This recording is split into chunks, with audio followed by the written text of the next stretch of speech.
going to start off with Bold One South Africa's Nobuntu Hlazo Webster. I'm just going to get straight into it. First of all, what are you hoping to hear come out of this budget later on today? Thank you so much, and good morning to the viewers. We are absolutely hoping to hear, first of all, change. We've got to hear bold reform. South Africans can't afford to once again have another status quo kind of budget.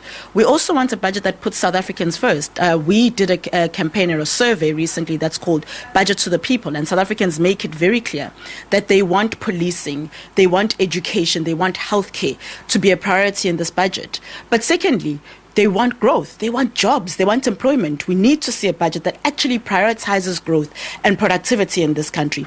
Lastly, we don't want to see a burden on taxpayers. We're here today because we're actually paying for the sins of the ANC over the past years. And South Africans shouldn't have to bear the burden for that. So we do not want to see tax increases. South Africans have made it very clear that that's not what they want. But also, the cost of living and the reality of South Africans make it such that they can't bear that burden. Before I let you go, just briefly, we also have another big story today. Cyril Ramaphosa's meeting with Donald Trump. Your views on that, please? We always have to put South Africa first. I mean, as Bold One South Africa, we've always said that when it comes to foreign policy, South Africa first. And our trade with the US is important economically to South Africa. And we believe that that should be the focus of those engagements. The president has been speaking extensively about issues of sovereignty. And so that's also important that we maintain our sovereignty as a country. But most important, let's engage on trade. Let's make sure that we put South Africa first and that our trade engagements are those that will benefit our economy and the country. Thank you so much for your time. We'll catch up with you later. So I am now going to be speaking with Mr. Steve Swart of the ACDP. Thank you for joining us today, sir.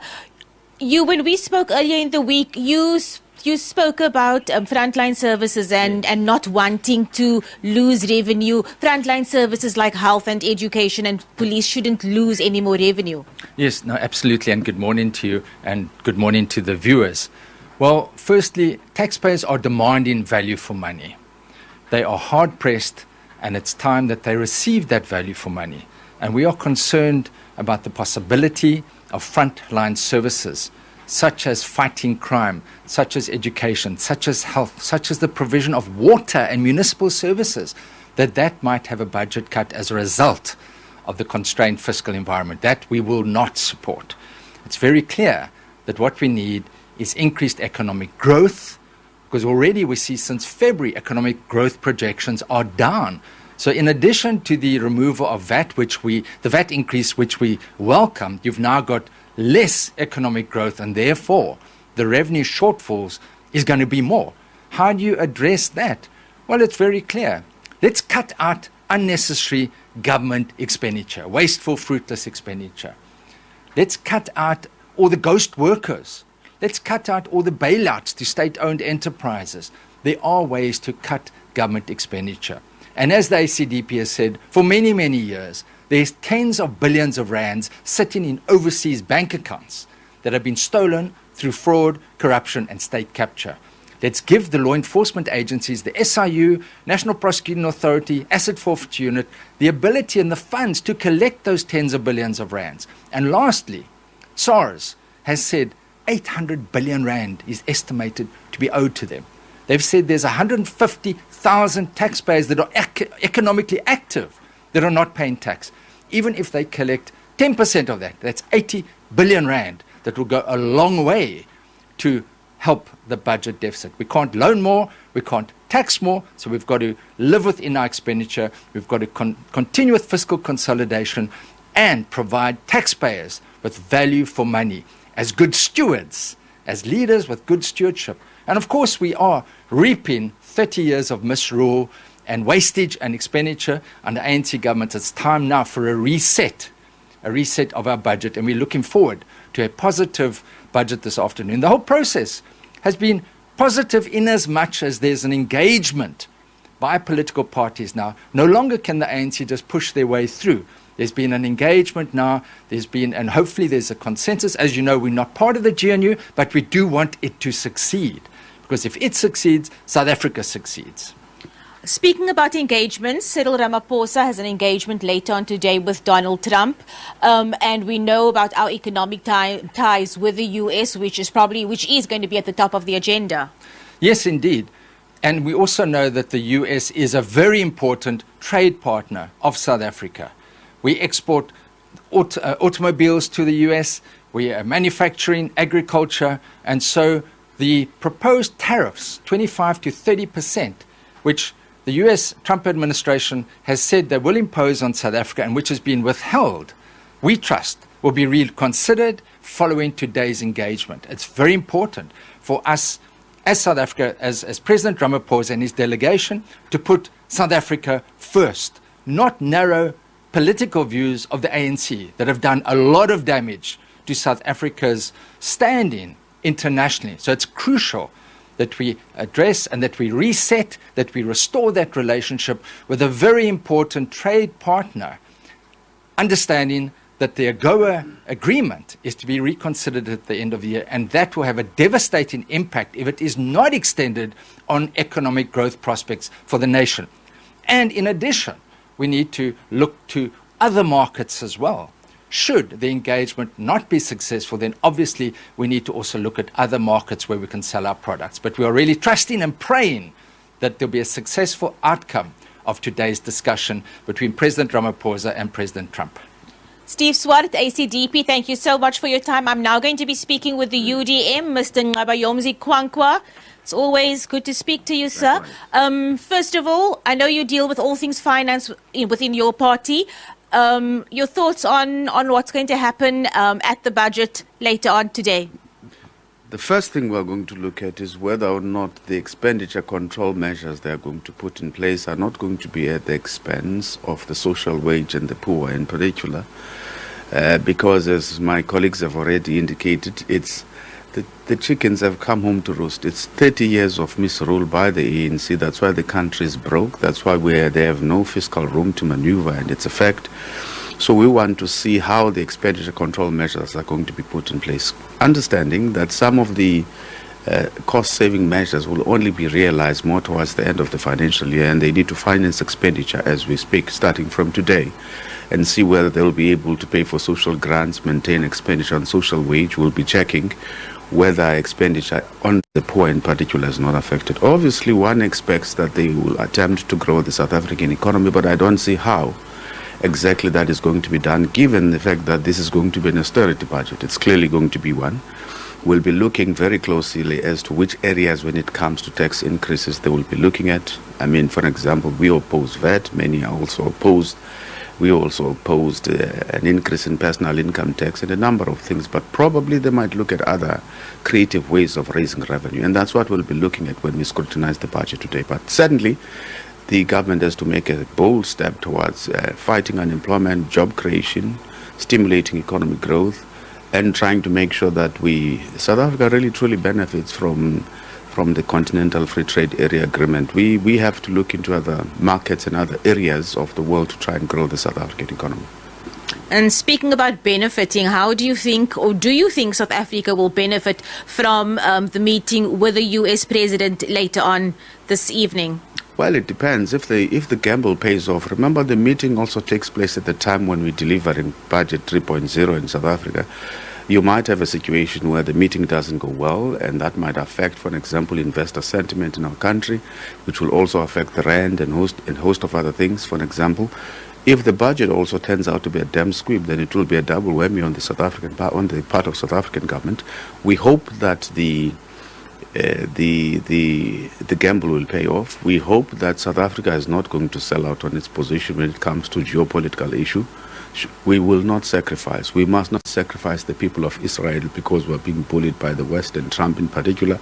We must assert and maintain our sovereignty and be clear about our geopolitical strategy and where we stand in terms of foreign policy issues on some issues, where there are areas where we can reach reasonable compromises, because that is always possible in negotiations. We do so, but without selling out or sacrificing some of the values that South Africa has stood for all the years. The other issue which is important, yes, AGOA is very important that we're not taken out of AGOA, but not at all costs. for example. What should happen is that America should respect South Africa's sovereignty and what it stands for as a country. If they have issues or if they continue to weaponize AGOA, they might as well take it and keep it, so that we start looking for trade opportunities and trade partners elsewhere and look for countries that are shouldering more global responsibility and not allow ourselves to be bullied by Trump and his administration.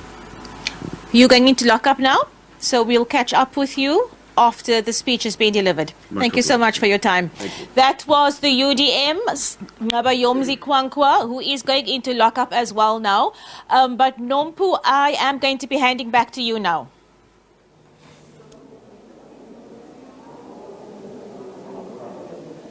Thanks very much. We are here at the Cape Town Convention Centre, International Convention Centre. And of course, we're speaking to a myriad of people. We've already spoken to Labour. And of course, we're speaking to politicians. And now I'm in conversation with a tax specialist. That is Ulebogeng Ramatlodi. He's a director for tax at Deloitte Africa.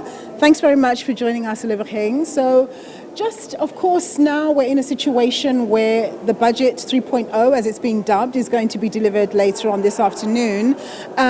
There's a shortfall, we understand, from National Treasury of 75 billion rand.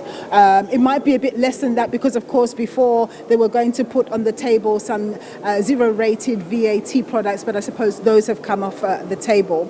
We'll see when he actually presents the budget. But given that, where do you think that the Finance Minister can possibly raise tax from? We know that he decided not to impose any further increases on the fuel levy. As an example, there's the medical aid tax credit that they do give us as working South Africans. Where do you think they might be able to raise some revenue from? So, interesting that you're saying that. My view is that the minister, through iteration 1 and iteration 2 of his budget speech, might have locked himself into a corner because he made certain pronouncements around areas that he will never touch. And at the time, it was on the assumption that the VAT increase would go through. If you remember, I wasn't going to touch fuel levy as an example. He wasn't going to go into borrowing. He wasn't going to go into, he had decided not to adjust for inflation tax brackets as well as medical aid credits. But there's a myriad of things that he had committed to during phase 1 of iteration 1 and iteration of the budget speech that has gotten me into a corner where he's unable to move fiscally. And hence your comment around where else is he going to go to try and find additional funding. My view is there are still certain taxes that he can go back to. I do know that he has committed that he wasn't going to touch fuel levy. And at the time, you'll remember that it was mainly because he wanted to balance out the impact of what VAT was going to do for the men on the street. The reality of the matter is that scenario has now changed, and I do believe that there is that option remains on the table. But let me come in there. I mean, life is a game of negotiation. He's decided to reverse his position on VAT, even though he was vehemently for it. But when he saw that there was no political support, he had to steer back. So I guess, in that sense, he's going to have to be able to do the same when it comes to those other taxes. Yes and no. Remember, the reversal on VAT was not based on his wishes. The decision around not implementing fuel levy and a few of the other taxes like wealth tax, in my view, was based on principle. And reversing a view on principle is not the same as reversing a view based on pressure from external. And that's why I'm thinking conversations around wealth tax will not come to the fore because those reasons that he put forward at the time remains relevant today and many other reasons. All right, Ulebogeng, it seems as though we've run out of time, but thank you so much for your insights there. That was Ulebogeng Ramatlodi. He's the Director for Tax at Deloitte Africa, just giving us his point of view there, saying that the Finance Minister has sort of put himself in a tight corner, given the commitments that he made in the first and second iteration of the budgets that he delivered in 1st February and then March. But we wait and see whether indeed he does manage to raise taxes somewhere. Of course, as Ulebecheng mentioned, the National Treasury did not make any adjustments for inflation to the tax brackets. No doubt they're going to keep that pretty much the same. I think they were able to raise about 18 billion rand from not doing that. But where else will they get the money from? And if they can't get that full 75 billion rand over the medium term, then it looks like cuts may happen. Where will they cut? Will they cut on the social spending? Well, we doubt that very much, because that would be a political hot potato. What about education, healthcare? Those are the areas that they were planning to spend more on. But we wait and see, of course, when the minister delivers that budget at 2 p.m. Central African time. With that, we're going to hand it back to studio.